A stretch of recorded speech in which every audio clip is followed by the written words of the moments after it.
Welcome to Unity of Palm Harbor. Reverend Bob Fortner, the senior minister here. We do have people that are still trickling in, so if you have some gaps in those rows and you would scoot over and fill those in, that'll help the people that come in a little bit late to get their seats without climbing over your lap. It's a delight to have all of you here. Unity has a long history of focusing on not only spirit but also mind and body. In fact, our founders, the Fillmores, had the first vegetarian restaurant in Kansas City, Missouri. And it was quite popular back even in the 1900s, early 1900s, I should say. It's my honor to introduce our guest tonight, although I think you all know who he is because that's why you're here. He is a doctor, physician, New York Times best-selling author, and internationally recognized professional speaker on a number of important public health issues. He's licensed as a general practitioner, specializing in clinical nutrition, and is a founding member and fellow of the American College of Lifestyle Medicine. He was featured on the Healthy Living Channel, promoting his latest nutrition DVDs, and honored to teach part of Dr. T. Colin Campbell's esteemed nutrition course at Cornell University. His nutrition work can be found at nutritionfacts.org, which is a registered 501c3 nonprofit. If you've ever been to nutrition, how many of you have been to nutritionfacts.org? Yeah. So you know, if there's anything you want to know about nutrition that's not on there, you probably don't need to know it. He's the author of Bird Flu, A Virus of Our Own Hatching, and Carbophobia, The Scary Truth Behind America's Low-Carb Craze. His latest books, How Not to Die and How Not to Die Cookbook and How Not to Diet, became instant New York Times bestsellers. He is proud to be a Council of Directors member of the Global Voice for Lifestyle Lifestyle as Medicine, representing 35 countries. He's appeared numerous places. The one that impressed me the most, of course, is the Colbert Report. Please join me in welcoming Dr. Michael Greger.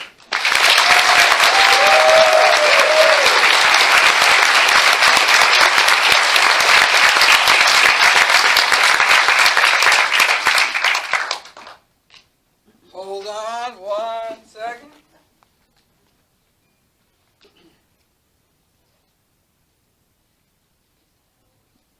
There we go. You'll notice that was a yellowing of the screen. Why does the screen yellow? Anybody know? What? Blue light. I heard over there. Right. At night we should not be exposed to the blue wavelengths.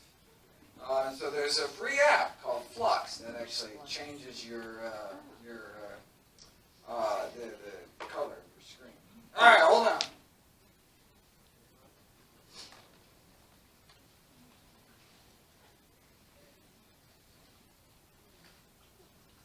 Speaking of light, I can't see my notes, so we will set up a light. How about that?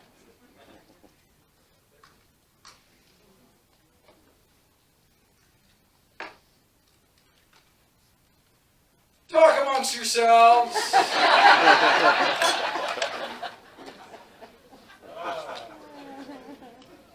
Okay. There we go. That's the problem with new talks. I don't have them memorized. Okay.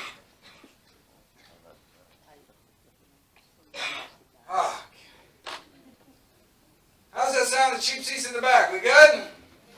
All right. Surely, if there was some safe, simple, side effect-free solution to the obesity epidemic, we'd know about it by now, right?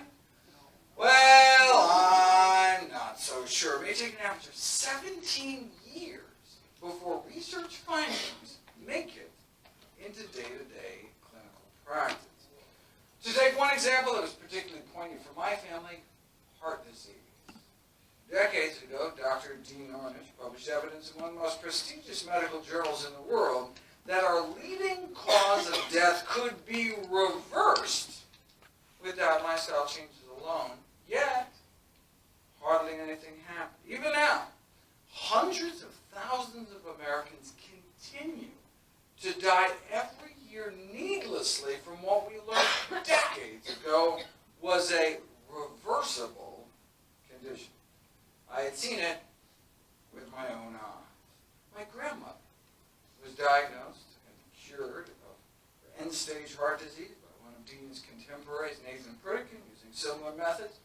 She was given a medical death sentence at age 65, but thanks to a healthy diet, was able to enjoy another 31 years on this planet until age 96, to continue to enjoy her 6 grandkids, including me. So, if effectively the cure to our number one killer of men and women could get lost down some rabbit hole and ignored, what else might there be in the medical literature that can help my patients, but just didn't have a corporate budget driving its promotion? Well, I made it my life's mission to find out. That's why I became a doctor in the first place, and why I started my nonprofit site, nutritionfacts.org. Everything on the website is free. There are no ads, no corporate sponsorships, strictly non-commercial, not selling anything. Just put it up as a public service, as a labor of love, as a tribute to my grandmother. New videos and articles almost every day laced in evidence-based nutrition. What a concept. Okay, so what does the science say is the best way to lose weight? Well, if you want testimonials and before and after pictures, you have come to the wrong place. I'm not interested in anecdotes. I'm interested in evidence. And when it comes to making decisions as life and death important as to what to feed yourself and your family, there's really only one question. And that's, what does the best available balance of evidence show right now? And the problem, though, is that even just sticking to the peer-reviewed medical literature is not enough. It's false and scientifically unsupported beliefs about obesity are pervasive even in scientific journals. The only way to get the truth is to dive deep into the primary literature and read all the original studies themselves. But who's got time for that? There are more than 500,000 papers published on obesity in the scientific literature, with 100 new ones published every day. But that's what we do at nutritionfacts.org. We churn through tens of thousands of studies a year, so busy folks like you don't have to. Nice. I know I'm among family. And indeed, we uncovered a treasure trove of buried data like today. I'll talk about simple spices, proven in placebo-controlled, randomized controlled trial to accelerate weight loss for just pennies a day, but with so little profit potential. No wonder these studies never saw the light of day. Of course, the only profiting I care about, though, is your health. That's why 100% of all the proceeds I receive from all my books and DVDs and speaking engagements is all donated to charity. I just want to do for everyone's family what Pritikin did for mine. But wait, isn't weight loss just about eating less and moving more? Isn't a calorie a calorie? That's what the food industry wants you to think. The notion that a calorie from one source is just as fattening as a calorie from any other is a trope broadcast by the food industry to absolve itself of culpability. Coca-Cola even put out an ad emphasizing this one simple common sense fact. As the current and past chairs of Harvard's nutrition department put it, this central argument from industry is that the overconsumption of calories from carrots would be no different than the overconsumption of calories from soda. Now, if a calorie is just a calorie, why does it matter what kind of foods we put in our mouths? Well, let's explore that example of carrots versus Coca-Cola. I mean, it's true that in a tightly controlled laboratory setting, 240 calories of carrots, about 10 carrots, would have the same effect on calorie balance as the 240 calories in a bottle of soda. But this comparison falls flat on its face out in the real world. You could chug those liquid candy calories down in less than a minute, but eating 240 calories of carrots would take you more than 2.5 hours of constant chewing. It's been tested. Not only would your jaw get sore, but 240 calories of carrots, that's like 5 cups of carrots. You might not even be able to fit them all in your stomach. Right? Our stomach's only so big, and once we fill it up, stretch receptors in our stomach wall tell us when we've had enough. But different foods have different amounts of calories per stomachful. Some foods have more calories per cup, per pound, per mouthful than others. And this is the concept of calorie density, the number of calories in a given amount of food. As you can see, oil, for example, has a high calorie density, meaning it has a high calorie concentration. Lots of calories packed into a small space. So, drizzling just a tablespoon of oil on a dish adds over 100 calories. For those same calories, you could have instead eaten a couple cups of blackberries, for example, a food with a low calorie density. So these two meals have the same number of calories. I mean, you could, swig down that spoonful of oil and not even feel a difference in your stomach. But hey, eating a couple cups of berries could start to fill you up. That's why, yes, biochemically, a calorie is a calorie. But eating the same amount of calories in different forms can have different effects. The average human stomach can expand to fit about 4 cups of food. So a single stomach full of strawberry ice cream, for example, could max out our caloric intake for the entire day. To get those same 2,000 calories from strawberries themselves, you'd have to eat 44 cups of strawberries. That's 11 stomachfuls. I mean, as delicious as berries are, I don't think I could fill my stomach to bursting 11 times a day. See, some foods are just impossible to overeat. You couldn't physically eat enough of them to even maintain your weight. Right? In a lab, a calorie is a calorie, but in life, far from it. Traditional weight loss diets focus on decreasing portion size, but these kind of eat less approaches can leave people feeling hungry, unsatisfied. A more effective approach may be to shift emphasis from restriction to possibly eat more messaging of increasing intake of healthy, low-calorie density foods. But you don't know until you put it to the test. Indeed, researchers in Hawaii tried putting people on a more traditional Hawaiian diet, all the healthy plant foods they could eat, unlimited quantities, fruits, vegetables, whole grain, beans, and the study subjects lost an average of 17 pounds in just 21 days. Calorie intake dropped 40%, but not because they were eating more. Not because they were eating less food. They dropped 17 pounds in 3 weeks, eating more food in excess of 4 pounds of food a day. How could that be? Because whole plant foods tend to be so calorically dilute, you can stuff yourself without getting the same kind of weight gain. They lost 17 pounds in 3 weeks eating more food. That's why in my new book, How Not to Diet, which I'm very excited about, that's why low in calorie density is on my list of the 17 ingredients for an ideal weight loss diet.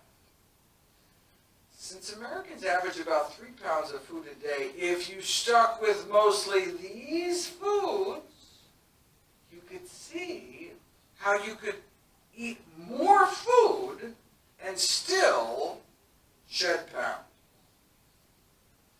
Vegetables have the lowest calorie density, and so researchers at Penn State decided to put them to the test. Study subjects were served pasta, and they were told to eat as much or as little as they wanted. And on average, they consumed about 900 calories of pasta. Now, what would happen if, as a first course, you gave them 100 calories of salad, composed largely of lettuce, carrots, cucumber, celery, and cherry tomatoes. Would they go on to eat the same amount of pasta and end up with a 1,000-calorie lunch, 900 plus 100? Or would they eat 100 fewer calories of pasta, effectively canceling out the salad calories? It was even better than that. They ate more than 200 fewer calories of pasta. Thanks to the salad, 100 calories in, 200 calories out. So in essence, the salad had negative 100 calories. Preloading with vegetables can effectively subtract 100 calories out of a meal. Of course, the type of salad matters. They repeated the experiment using a fatty dressing and adding shredded cheese. Now, eating this salad as a first course didn't turn the 900-calorie meal into one with less than 800 calories. Instead, it turned it into a meal with calories in the quadruple digits. I mean, it's like, it's like preloading pizza with garlic bread or something. You're just going to end up with more calories overall. So what's the cutoff? Well, studies on preloading show that eating about a cup of food before a meal decreases subsequent intake by about 100 calories. So, to get a negative calorie effect, the first course would have to contain fewer than 100 calories per cup.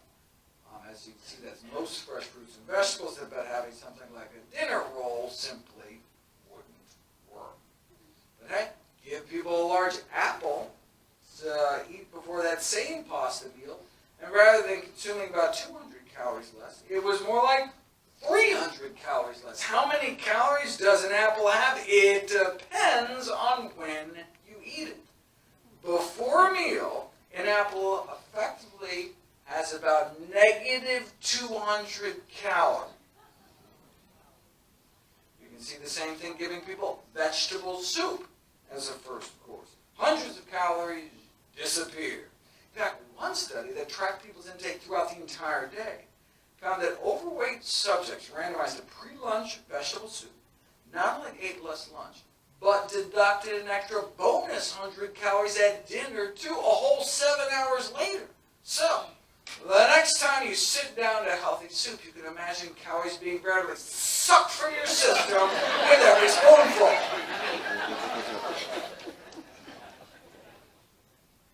Even just drinking 2 cups of water immediately before a meal causes people to eat about 20% less. No wonder why overweight men and women randomized to 2 cups of water before each meal lost weight 44% faster.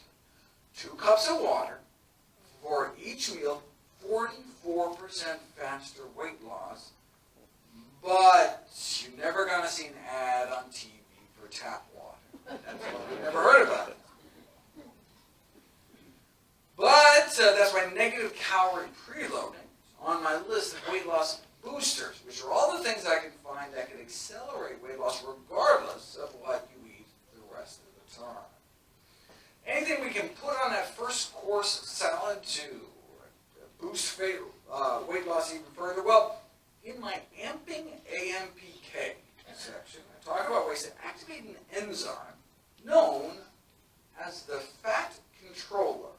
Its discovery is considered one of the most important biomedical advances in recent decades. You can activate this enzyme through exercise, fasting, and nicotine.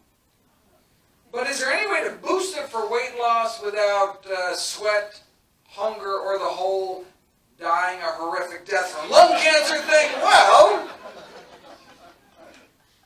Big Pharma is all over it. After all, obese individuals may be unwilling to perform even a minimum of physical activity, wrote a group of pharmacologists, thus indicating that drugs mimicking exercise are highly desirable. So, it's crucial that oral compounds with high bioavailability are developed to safely induce chronic AMPK activation for long-term weight loss and management.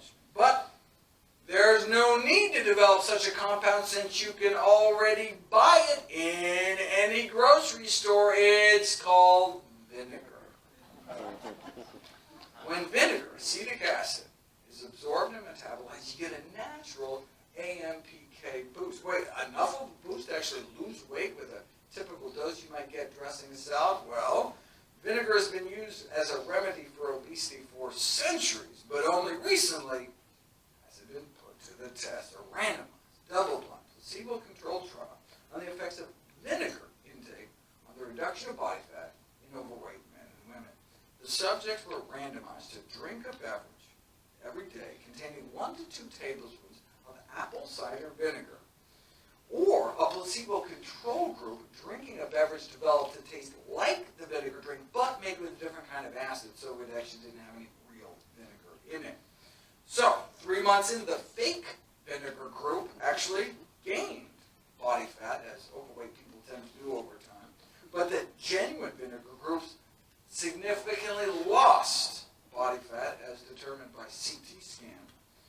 A little vinegar a day led to pounds of weight loss for just pennies a day without removing anything from their diet. That's why one of my 21 tweaks to accelerate weight loss is 2 teaspoons of vinegar with each meal, either sprinkled on your salad or just added to some tea with lemon juice or something. Now the vinegar studies are nice because they're placebo-controlled. That's hard to do with food. I mean, you can't stuff a cabbage into a capsule. But there are some foods so potent that you could actually stuff them into a pill to pit them head-to-head against placebo sugar pills, and that's spices. Want to know if garlic can cause weight loss? Well, simple. Give people some garlic powder pills versus placebo pills, and garlic worked, resulting in both a drop in waistlines and weight within 6 weeks. Now, they used about a half teaspoon of garlic powder a day, which would cost about 4 cents a day. 4 cents too steep? How about 2 cents a day? A quarter teaspoon of garlic powder a day. About 100 overweight men and women were randomized to a quarter teaspoon worth of garlic powder a day or placebo, and those unknowingly taking the 2 cents worth of garlic powder a day lost about 6 pounds of straight body fat over the next 15 weeks. Now, if you can splurge up to 3 cents a day, there's black cumin. A meta-analysis of randomized controlled trials show weight loss efficacy, again, just a quarter teaspoon a day. You say, wait a second, what is black cumin? You obviously have not been reading your Bible. Described as a miracle herb, besides the weight loss, there are randomized controlled trials showing daily black cumin consumption significantly improves cholesterol and triglycerides, significantly improves blood pressure and blood sugar control. But I use it just because it tastes good. It's just a spice. You can put black cumin seeds in a pepper grinder, just grind it on like black pepper. With more than 1,000 papers published in the medical literature on black cumin, some reporting extraordinary results, like dropping cholesterol levels as much as a statin drug. Why don't we hear more about it? Why wasn't I taught about it in medical school? Presumably, because there's no profit motive. Black cumin is just a common natural spice. You're not going to thrill your stockholders selling something you can't patent that costs 3 cents a day. Or you could use regular cumin, acts as an appetite suppressant. Those randomized to a half teaspoon of both lunch and dinner over 3 months lost about 4 more pounds and an extra inch off their waist, found comparable to the obesity drug known as Orlistat. I don't know if you remember that. That's the anal leakage drug. Though the drug company apparently prefers the term fecal spotting to here we go. Fecal spotting to describe the rectal discharge it causes. The drug company's website does offer some helpful tips, though. It's probably a smart idea.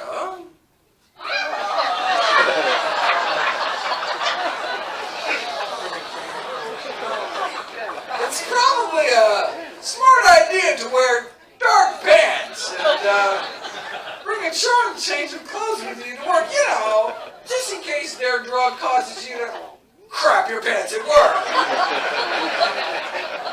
I think I'll stick with the human. Thank you very much.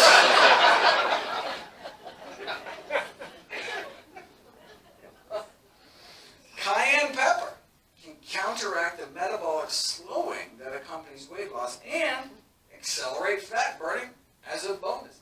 Ginger powder, for a dozen randomized controlled trials, starting at just a quarter teaspoon a day, showing significantly decreased weight for just pennies a day, proven in placebo-controlled trials to work, but many of us have never heard about these studies because there's just not enough profit to be made. If there was one piece of advice that best sums up the recommendations in my new book, it would be to wall off your calories. Let me explain what I mean by that.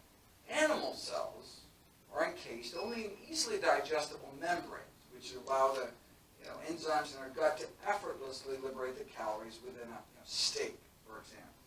Plant cells, on the other hand, have cell walls which are made out of fiber, which acts as an indigestible physical barrier, so many of the calories remain trapped inside. Now, processed plant foods, fruit juice, sugar, refined grains, even whole grains, if they've been powdered into flour, have had their cellular structure destroyed. Their cell walls cracked open, and their calories are free for the taking. But when we eat structurally intact plant food, chew all you want, you're still going to end up with calories completely encapsulated by fiber, which then blunts the glycemic impact, activates what's called the ileal brake, which dials down your appetite and provides sustenance to your friendly flora. So, bottom line, try to make sure as many of your calories as possible, your protein, your carbs, your fat, are encased in cell walls. In other words, from a whole intact plant food. That's what nature intended to happen millions of years before we learned how to sharpen spears and mill grains and boil sugar cane. Our entire physiology is presumed to have evolved in the context of eating what the rest of our great ape cousins eat, plants. The Paleolithic period, when we started using tools, only goes back about 2 million years. We and other great apes have been evolving since back in the Miocene era, more like 20 million years ago. So for the first 90% of our hominoid existence, our bodies evolved on mostly plants. So it's no wonder why our bodies may thrive best when provided with the diet we were designed to eat. So maybe we should go back to our roots. With enough portion control, anyone can lose weight. Lock someone in a closet, you can force them to lose as much body fat as you want. Chaining someone to a treadmill can have a similar effect. But what's the most effective weight loss regimen that doesn't involve calorie restriction or exercise or a felony? Well, I have scoured through the medical literature, all the randomized controlled trials, and the single most successful strategy to date is a diet of whole plant foods. The single most effective weight loss intervention like that ever published in the peer-reviewed scientific literature, a whole food plant-based diet works better than anything else studied today. And no wonder, given, for example, the fiber consumption. I mean, look, we've known for more than 40 years that those eating predominantly plant-based weigh on average about 30 pounds less than the general population, but you don't know if it's the diet itself until you put it to the test. In 2017, a group of researchers in New Zealand published the BROAD study, 12-week randomized controlled trial, performed in the poorest region of the country with the highest rates of obesity. Overweight individuals were randomized to receive either standard medical care or semi-weekly classes offering advice and encouragement to eat a low-fat diet centered around fruits, vegetables, whole grains, and legumes, which are beans, split peas, chickpeas, and lentils. And that's all it was, just empowerment with knowledge. No meals were provided. They were just informed about the benefits of plant-based eating and encouraged to try to incorporate it into their own lives. No significant change in the control group, but the plant-based group, without any restrictions on portions, being able to freely eat all the healthy foods they wanted, lost on average 19 pounds by the end of the 3-month study. 19 pounds, it's a respectable weight loss. Yeah, okay, but what happened next? At the end of those 12 weeks, class was dismissed and no more instruction was given. And so the researchers were curious to see how much weight they had then gained back after being released from the study. So everyone was invited back at the 6-month mark to get reweighed. Yeah, the plant-based group had left the 3-month study 19 pounds lighter, but after 6 months, they were only down 27 pounds. They got even better. The plant-based group had been feeling so good, both physically and mentally, have been able to come off so many of their medications that they were sticking with the diet on their own, and the weight continued to come on. What about a year later? I mean, even in studies that last a whole year, where people are coached to stay on a particular diet the entire time, any initial weight loss in the first few months tends to creep on back. The broad study only lasted 3 months, yet after it was all over, those randomized to the plant-based group not only lost dozens of pounds, they kept it all. They not only achieved greater weight loss in 6 and 12 months than any other comparable trial that was months after the study had already ended. A whole food plant-based diet achieved the greatest weight loss ever recorded compared to any other such intervention published in the medical literature. You can read the record-breaking study in full for free at nature.com/article/NUTV2173, or just point your phone camera at the screen. You can pick off the QR code. Any diet that results in reduced calorie intake can result in weight loss. I mean, dropping pounds isn't so much the issue. The problem is keeping them on.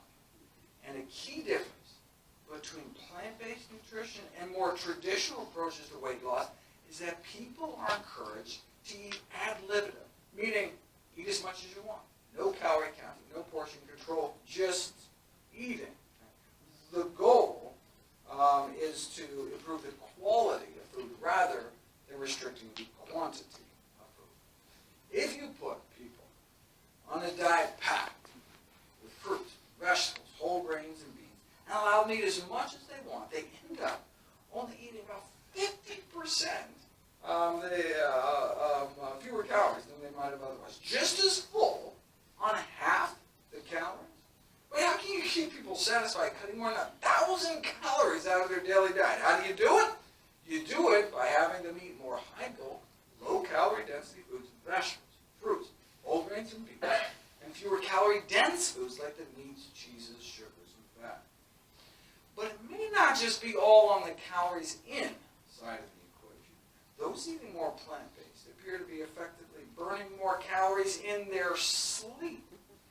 The resting metabolic rate of those eating more plant-based may be 10% higher or more, a boost in metabolism that can translate into burning off hundreds of extra calories a day more without doing a thing. Eating more plant-based, you burn more calories just being alive, just existing. So no wonder why those eating more plant-based tend to be slimmer. Start packing your diet with real food that grows out of the ground, and the pounds should come off naturally, taking you down towards your ideal weight. But what about ketogenic diets? Body fat loss actually slows down when you switch to ketogenic diet because your body starts cannibalizing its own protein.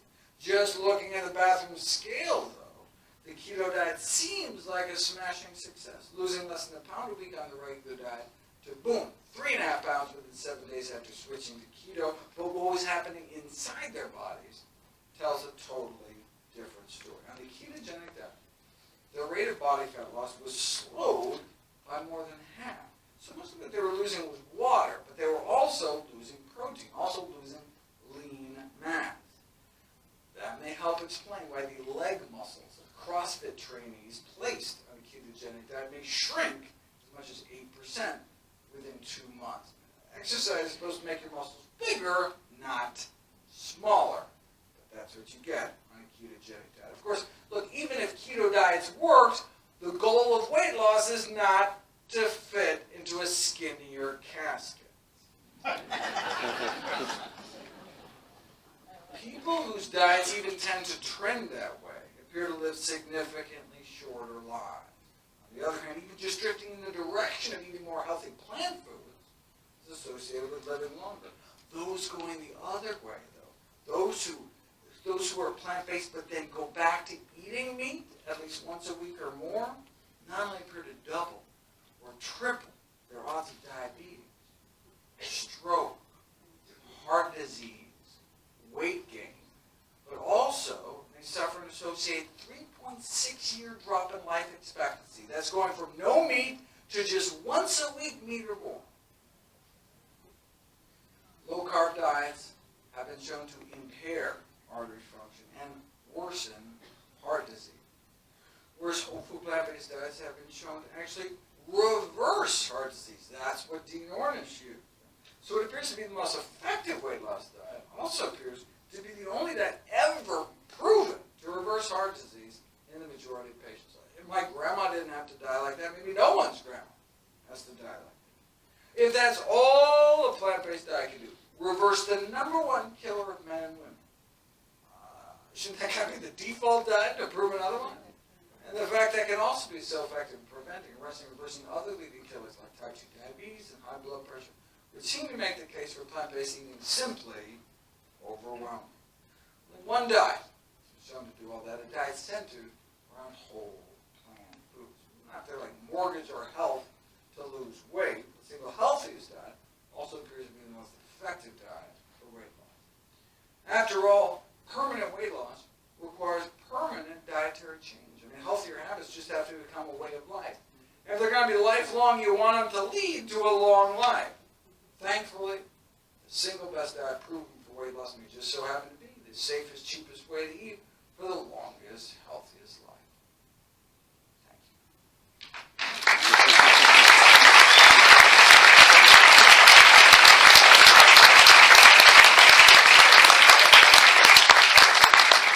All right, questions? How do we get our balanced omegas? I know that there was an oil that was out that I used to take, Udo's oil, and stopped doing that. But how do we do that? We're not doing fats. So the question was, how do we balance our omegas? The way we do that automatically is to avoid junk food, which contains lots of omega-6 rich oils like cottonseed oil, corn oil, safflower oil, sunflower oil, and include a rich source of omega-3s every day, like ground flax seeds, right? That's one of the reasons why my daily dozen checklist of all the healthiest of healthy foods I encourage people to eat to fit into their daily routine. A tablespoon of ground flaxseed, that'll get you about 2.2 grams of alpha-linolenic acid, a short chain omega-3 fat. So you don't have to think about it. Just avoid junk food and eat some ground flaxseed. In your book, you talk about brown fat and beige fat. Oh yeah, I cool. don't understand that. So cool. So cool. All right, yeah, okay. So when we think of fat, we think of white fat. That's a fat store. That's where fat is stored in the body. But the babies are born with something called brown fat.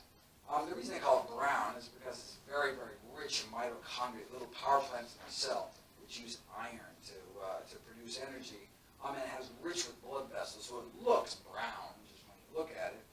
And what that does is it burns fat. Brown fat burns fat to create heat. Why? So the little infant, which is wet and slimy and exposed, all went from this balmy 98.6 to all of a sudden, what the heck is going on out here? Not all babies can be born in Palm Harbor. Let me just tell you, there's some cold places in this world. And so it's amazing. They're born with this organ, brown fat.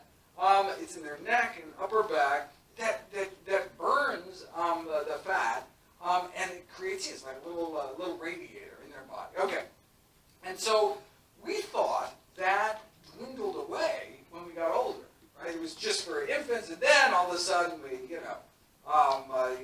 find other ways to keep warm. And like shivering. That's our primary way, right? When we get too hot, we sweat. When we get too cold, we shiver. But an infant doesn't have the musculature to shiver effectively. So they got the brown fat. But then brown fat goes away as soon as we have muscles to shiver. Okay. And then, so that's where it was until I forget when. But relatively recently, then all of a sudden, scientists discover, in fact, oncologists discover, they're doing these PET scans. When you do PET scans, you inject people who we think have cancer with radioactive tagged glucose, sugar. And then we scan people to see where that sugar goes. And of course, the brain lights up because your brain's really active and your heart's pumping. But if all of a sudden you see a really hot spot right here, it's like, wait a second, why is this part of the body all really metabolically active, growing like crazy? Probably a tumor, right? So that's how we can track cancer. And what they noticed is all sorts of activity up in the upper back and neck of cancer patients. And we originally thought, it's just lymph nodes or something. And then we discovered, it only happens during the winter. That all of a sudden during the winter months, there's all this activity up there, and then during the summer months, it's not. And we said, aha! And we actually dissected it out, and we found brown fat in adults. And the reason we didn't discover it before is because only some adults have brown fat, some don't. But the breakthrough was that you can induce the formation of brown fat. How? By making them sit in their underwear on a block of ice. So you take people in a laboratory setting, and you put their feet on a block of ice in their undies, and I forget the room temperature. It was really cool. Okay, and you do that day after day, and all of a sudden they start building brown fat. The body's so smart. It's like, okay, and starts producing brown fat. And you say, well, why does it matter whether we have brown fat or not? Because this stuff, all it does is burn fat. You have a baseball-sized amount of brown fat, and I forget, it's a crazy stat. You burn that many calories in a day, such that when people actually have brown fat tumors, which is a bad thing, if that becomes cancerous, all of a sudden they do rapid weight loss. They burn like 30 pounds in no time. Why? Because they're just burning fat like crazy. Anyway, but the exciting part from a weight loss standpoint is if we can get brown fat active in our own bodies, then just walking around day to day, regardless of what we eat, at night, we're just going to be burning more calories like crazy. And the question is, can we do it without sitting on a block of ice? Right? Okay. So yes, you can do it. And so originally this body of literature was like, turn your thermostat down. They were serious about this. Turn your thermostat down, go out in your shorts, blah, blah, blah, and you'll activate brown fat. And it's true, but it's really uncomfortable. Until we learn there are foods that can activate brown fat. This is a long answer, but so cool. It's so cool. Anyway. Okay. So there are foods that can activate brown fat, and so I have a whole section on the magical discovery. And so, for example, green tea can activate brown fat. One of the reasons I encourage people to drink 3 cups of green tea every day is because it boosts brown fat. And then, even when we're not drinking green tea, we are constantly burning more calories. Right? Anyway, there's all sorts of other cool stuff that do brown fat, but all right. She's got a mic. Can you comment a little bit about soy milk and tofu? How much is too much? How much is too much soy milk or tofu? Well, first of all, I'd rather people eat whole food sources of soy. So as opposed to tofu, which is a processed product, remove some of the fiber and minerals found in the original soybean. Tempeh, for example, you can use it like tofu, but it has you can see the individual soybeans. It's a whole soy food. Something like edamame, immature green soybeans, eat out of a pod. It's a lot of fun, tasty. Or soybeans in a can. These are whole foods. Miso, there's a bunch of, so that'd be better than something like soy milk, which has very little fiber, and it's probably the healthiest of all the plant milks, but again, it's a processed food. They typically add sugar. Anyway. Okay. But is there any limit to soy protein intake? Soy protein actually has a similar amino acid makeup of animal protein, such that if you eat more than 3 to 5 servings a day, you can actually increase your production of cancer-promoting growth hormone called IGF-1. This is like growth factor 1. And so that's why I encourage people to stay under 3 to 5 servings a day, and so that's less than 3 to 5 cups of soy milk, or 9 to 15 ounces of tofu. That kind of Soy curls or not processed? soy curls are processed, but don't have the added salt. So it's probably the healthiest kind of meat substitute out there. It's one ingredient, soybeans. How cool is that? But I would, you want to get, look at the package and you get, less than, I forget how many servings in the package, but that's what you can do. Hi, Hello? I searched your website and I've also tried Google to very little avail. I like the order. Your website is always the first place. Very nice. Do you have any research to point to the plant-based diet supporting the reduction of the apolipoprotein little a? Oh, very cool. I'm so glad you asked that question. Yes. In fact, it's funny, someone had a shirt. So people randomly make cool shirts for me. For example, we have one in the front here. Stand up. We got this great shirt. Look at this. Super Tuesday shirt. How cool is that? Come on. Anyway, someone came up and with the shirt said, "Don't Google it, Gregory." That's hilarious. Anyway. Oh, yes. Okay, the reason I love that question is because I actually have an answer. And that is, it's my favorite question. So Lp(a) is a cardiovascular risk factor.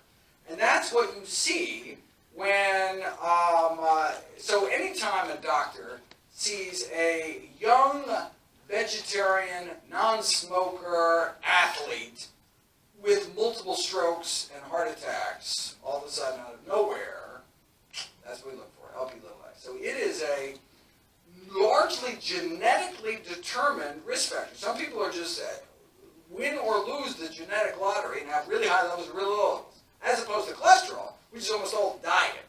And so if you're born with high levels, well, fine, you just bring it down with a healthy diet.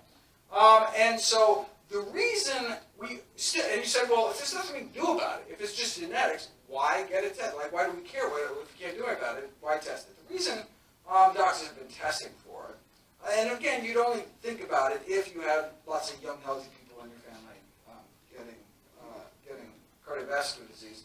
The reason is because if you do have it high, the traditional thinking is, well, yeah, we can't do anything about that, but we can do everything about everything else. So then, if your Lp(a) is high, then you want your LDL really low, your cholesterol really low. You definitely can't smoke. You definitely want your blood pressure low. So you just got to maximize every other thing in your life because you're at this high risk.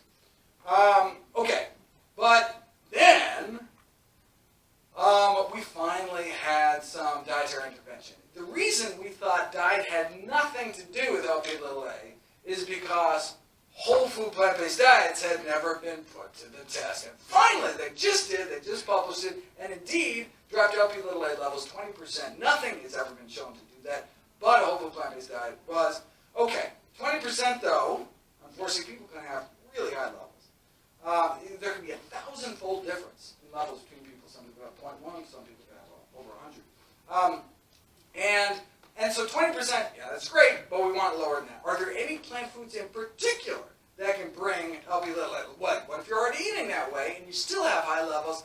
Yes, there is. And so these are all videos coming up on the site that haven't been, they're coming. But spoiler alert, you're the first to know. Dried Indian gooseberry, so AMLA. Dried Indian gooseberry powder, just a fruit, powdered fruit. Tastes nasty. Dried Indian gooseberry powder, which is also known as AMLA, A-M-L-A. That's a good question. I have to check the video will be coming out soon. Yeah, so I mean that's why when I go on I have 200 cities that I'm speaking at this in about a 10-month period. You say, wait a second, why is not how am I possibly doing videos on the road? Why isn't my nutrition facts just a blank white screen for 10 months? And it's because I've had to queue up a whole year's worth of videos before I went on the road. And so that's why I have, and the LP Little A is amongst those. I'm so excited to get it out there again. I want to just like Netflix drop the whole season, but like binge watch it, but then, anyway. But anyway. I had a heart attack a year ago, and a year ago this coming Monday. And we have been 100% plant-based whole food ever since. Fantastic. About 5, and I'm 20 pounds less. Right. That's where I was in high school. But regardless, my question is, several years ago I had 9mm kidney stones in both kidneys, which I had to take care of. The doctor said that it was calcium oxalate. Yeah. He said avoid high oxalate foods, which Yep. is mostly green leafy vegetables. My question is, I have been avoiding that, but that goes against what I'm trying to do with plant-based. And I do put lemon juice in all the water I drink. And water is all we drink anyway, to avoid this. Up till now, I haven't had any more kidney stones, knocking on wood. But what is your take on avoiding spinach, which is the highest of all of them? A lot of the other green leafy vegetables I'd like to be eating, but kale I do, because that's lower. Right. But do I need to be that worried about that to begin with? There are 3 you need to worry about: spinach, Swiss chard, and beet greens. So all the other greens, eat all you want. But those 3, I would encourage you to diversify your greens. Eat the other greens instead. If you have a known kidney stone history, now if you have a little bit, that's fine. But I want people to eat literally cups of dark green leafy vegetables a day, right? If you know my daily dozen, 2 servings of dark green leafy vegetables plus a serving of cruciferous vegetables like kale, collards, green leafy as well. And so when you're doing that, when you're following my advice to literally eat as many greens as possible, because it's the single healthiest food on planet Earth, even if you don't have a kidney stone issue, you don't want to be eating cups a day of spinach, Swiss chard, or beet greens. These are super healthy, wonderful foods, but you can overdo it. And if you have a kidney stone history, I would specifically try to fit other greens. One time, and that was it. But you don't want another time. just got to get the beet greens in. I won't. Yeah, she can eat beet greens, but still, she shouldn't eat more than cups plural of beet greens. 1 cup's fine. How about beets themselves? Beets are okay. That's okay. Yeah, beets are okay. It's kind of staying in the greens. Well, thank you. Sure.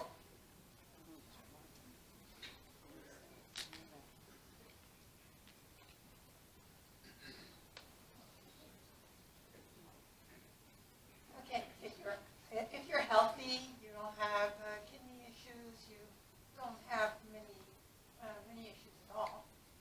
I have a carambola tree, which is a star fruit tree in my backyard, and it's phenomenal. Awesome. So, and then you crush this by Yeah. saying it's high in oxalates, and Yeah. don't eat No, not just the oxalates. How about the neurotoxins? That's what we're concerned about. No wonder I'm crazy. No. So we should not be eating star fruit. We should use star fruit for ornamentation. To make really pretty things on the side of the plate, but we should not be eating star fruit. Sorry. People think I have some all plants are good. No, it's strychnine tree. That's another one you want to stick away from. Hemlock, not a good idea. Just because it's a plant doesn't mean it's good for you.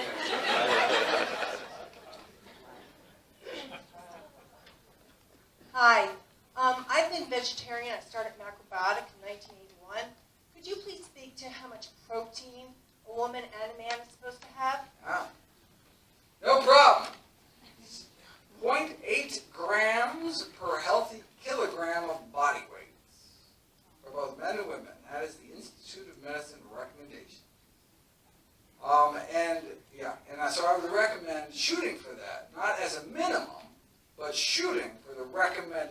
protein, 20 grams per healthy kilogram body weight. Comes out to be about, 50 or so grams a day, depending on your weight.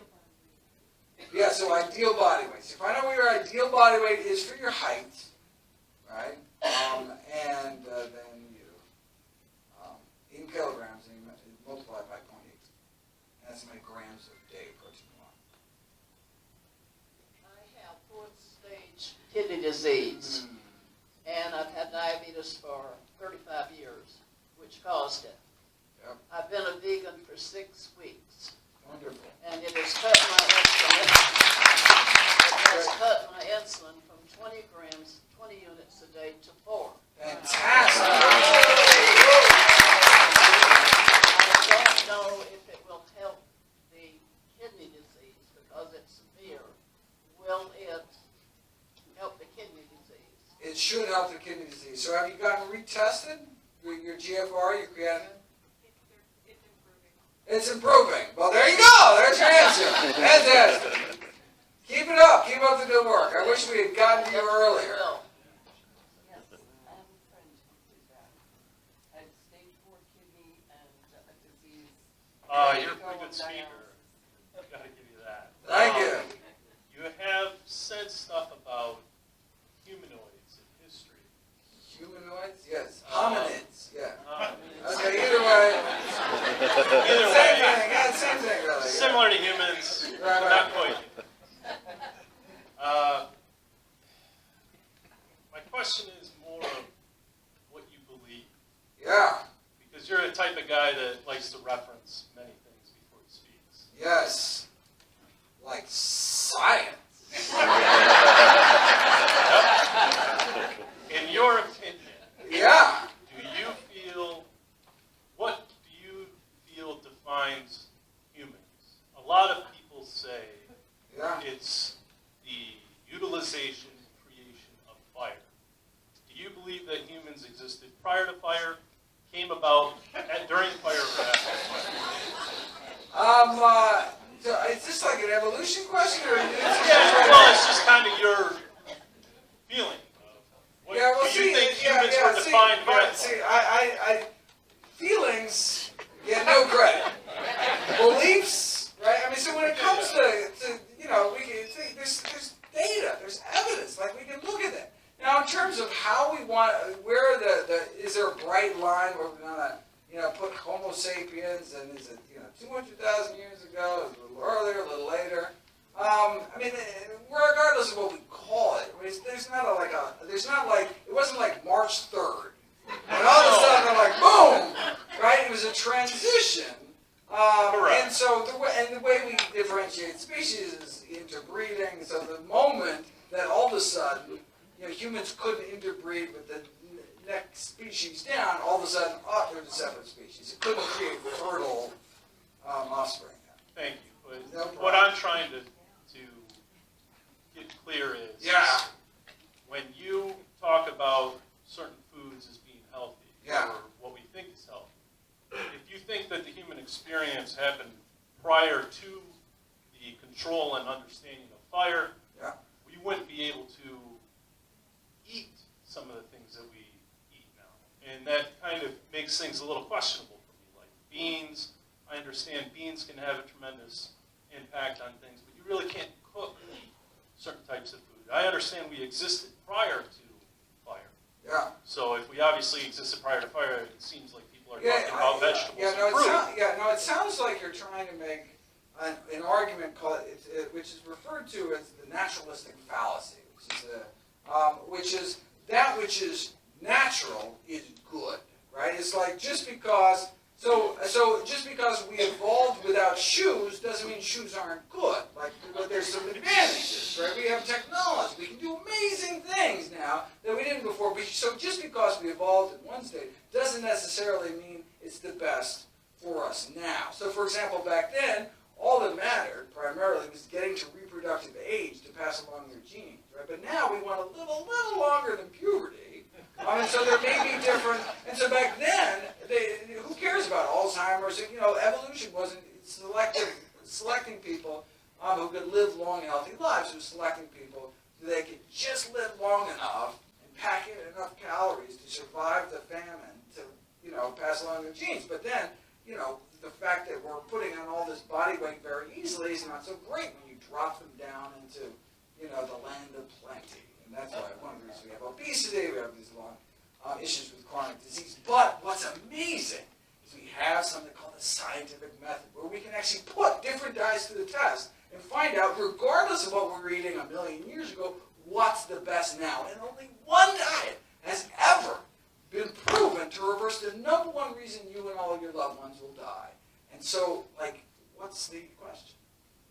Well, I guess what I'm trying to get at is really I changed to for a brief period I did the raw, vegan, low fat, and I saw tremendous benefits from it. Much similar to as changing from regular eating into a vegan lifestyle.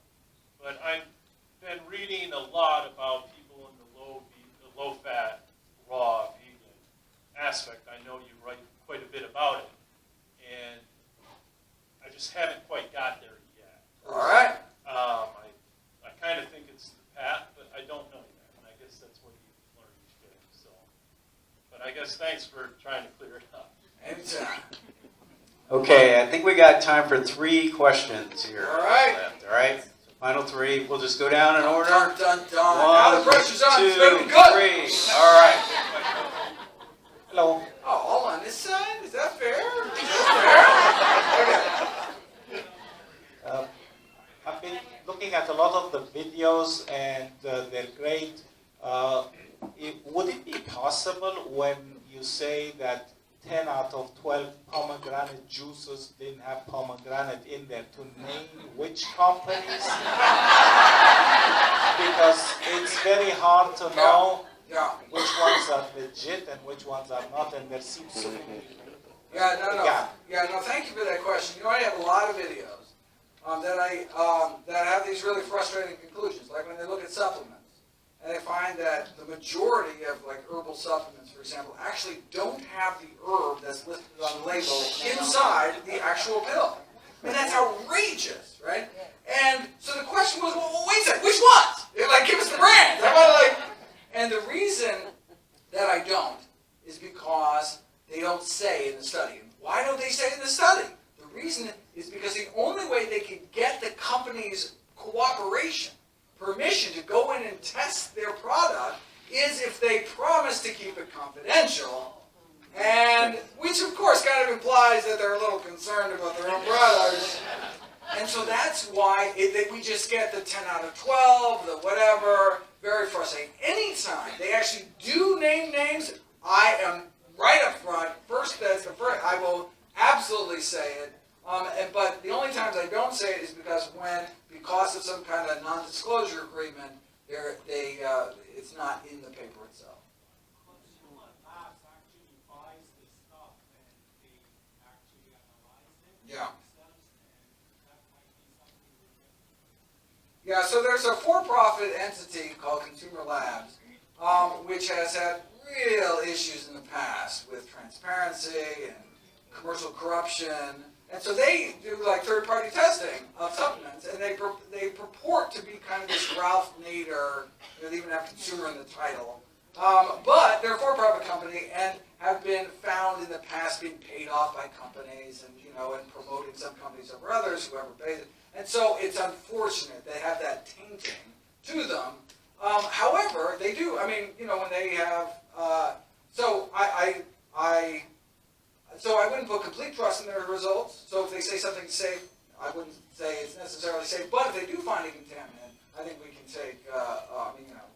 Then maybe that company didn't give them kickbacks enough, but it's probably actually a problem in that particular product. Hello, Dr. Greger. It's nice to meet you. My name's Dr. Scott Harrington. I'm a family doctor in the area. Fantastic. Plant-based ever since watching Forks Over Knives. Woohoo! And it motivated me and changed my life. Oh my God! He's taking your patients? I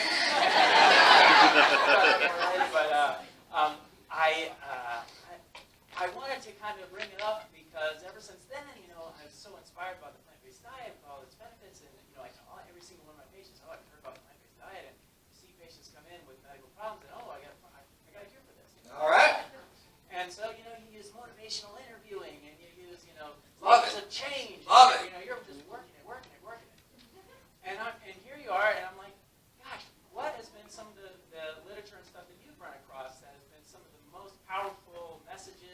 for patients are wanting some things to grab them. You know, I know we put out movies and stuff, Right. there's Game Changers and all that stuff. Ah, wonderful. Just wanted to open it up to that. What have you found to be the most inspirational? Yeah, no, fantastic. So you mentioned some things like motivational interviewing. So it's really about, because we have so little time in the current healthcare system to actually take enough time with our patients. And so what do we do given that those time constraints? And really what we can do is we can leave our patients with resources, right? So we can tell them good websites. I have a particular one. Some good movies, right? Yeah, like the new Game Changers documentary, tremendous film. There's good books out there. I could also mention. One resource you may not have heard of, Physicians Committee for Responsible Medicine, fantastic organization run by Neil Barnard, founded by Neil Barnard, has this amazing. I don't know why more people don't know about this. Something called from this 21-day Kickstart. It's 21daykickstart.org. It's hundreds of thousands of people have done it. It's completely free. It's in a bunch of different languages, and it starts at first of every month. So they run it 12 times a year. First of every month, you sign up, and you become kind of this part of the social media group, and you share recipes and tips, and every day you get like a daily whatever, in hopes of, try it for 21 days, and then see how you feel. And the hope is by then, they'll be feeling so good. Digestion's better. Energy's better, sleep's better, less painful periods, like all these amazing things that happen. And then you have that internal motivation. The patient, it's not you wagging your finger at them. All of a sudden, their own body is telling them, wow, this is amazing. And so then you don't have the problem of, people thinking in the back of their mind when you're talking to them, what? I'm never going to have a pepperoni pizza the rest of my life. Like, you can't even wrap your head around it, right? But you say, no. Free sampling. Try it like a free sample. I'm just asking for 3 weeks, right? And then they're like, well, I can do anything for 3 weeks. You can eat nothing for 3 weeks on the rice. And so then they just try it. And then you don't know how good you're going to feel until you give it a try.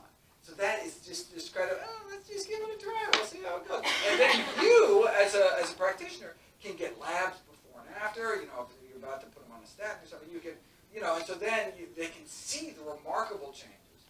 And hopefully that'll motivate them. Could you repeat that website again? Oh yeah, so 21daykickstart.org. I think that's just the number 1, DAYKICKSTART.org. Hope that works. Okay, good. All right. One more. My name is Veronica. I'm vegetarian for 34 years. After I watched Forks and Knives, I started to be a vegan.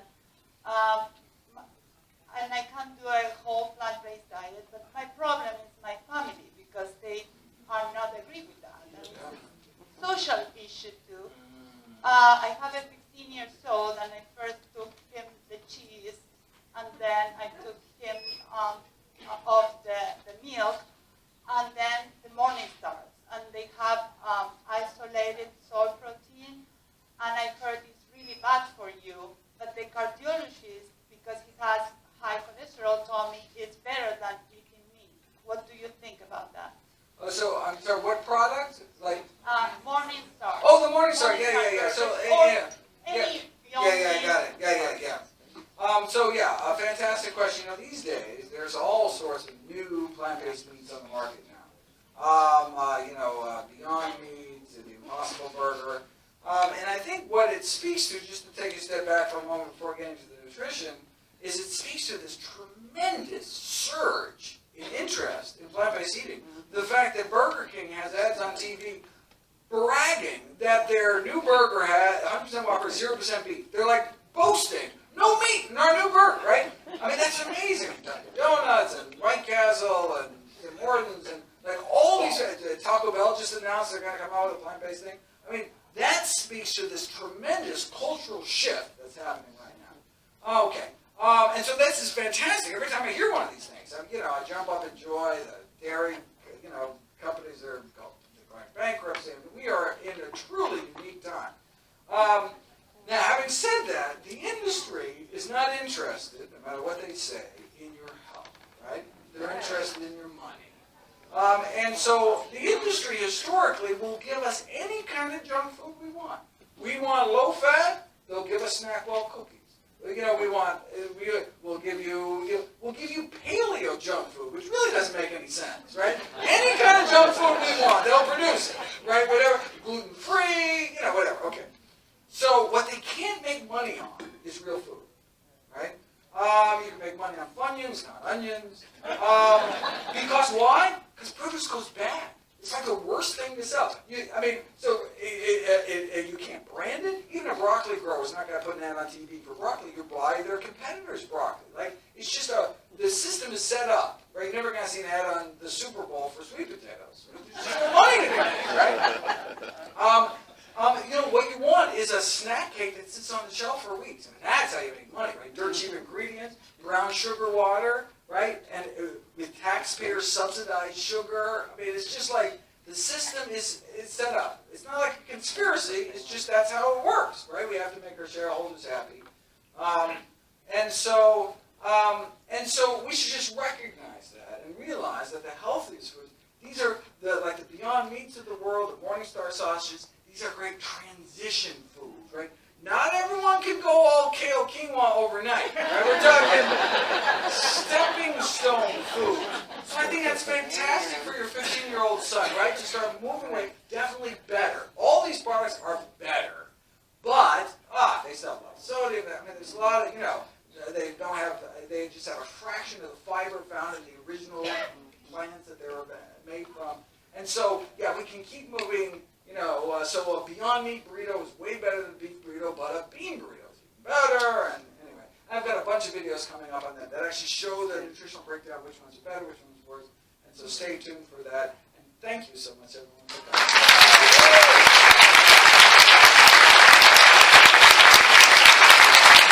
Okay, Dr. Greger is going to be doing a book signing up here in the front. If you can line up in the aisle.